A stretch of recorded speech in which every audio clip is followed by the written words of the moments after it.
House Bill 2 was approved in the last legislative session, but that ended in May. We come right into a budget session, so it didn't apply right in the first budget session after the legislature finished. So the first time it's going to apply is right now, September of 2020. So that's been different because there are long, complicated timelines for approving a budget. So we're doing all of that brand new under this new law.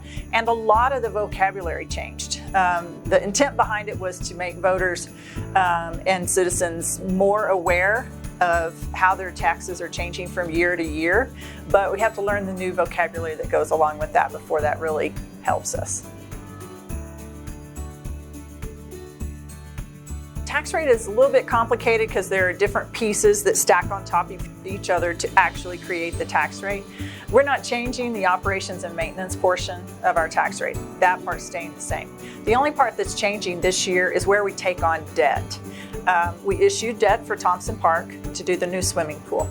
We issued debt to purchase a warehouse across from the Civic Center just in case we needed that for future planning. And then the third thing is 2016 voters passed some propositions for public safety and streets and roads. And as those projects get designed, we don't put all of that on the tax rate right away. And so there's just a little bit of that that's going to come onto the tax rate this year. So those three things add up to be 0.0083, not even a penny, that's coming onto our tax rate this year. If you own a $100,000 home, it's $8.31 a year. The city gets 15% of what you pay in taxes. So you just get one tax bill from the appraisal district, and it'll say the school district and water district and Amarillo College and the city, and you just kind of grumble and everybody writes the check and pays their taxes. But the city of Amarillo is actually only 15% of your tax bill. So for 15% of your tax bill, you get police services, fire services, street maintenance, parks. You get a lot of bang for your 15% tax buck that goes to the city.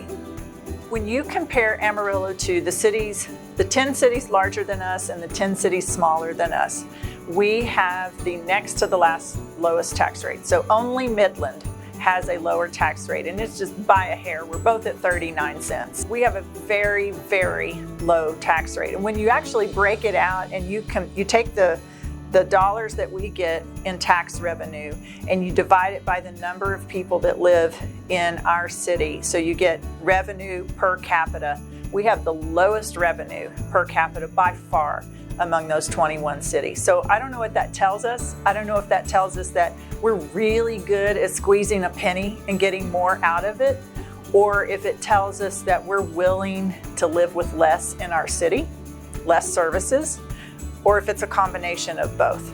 It's wise to know where the money goes because it's your money as taxpayers. And I don't think anyone likes paying taxes, but they do like having 911 services, and they do like having good streets, and they like having safe water to drink, and they want to take their kids and grandkids to a beautiful park and feel safe there. So what we like are the services that we get in return for that money. And I think it is important for citizens to understand why do we have a tax increase if we have a tax increase? Why are our property appraisal values changing if they're changing? Because all of that's tied into the dollars that the city gets and that they use to provide the citizens those services.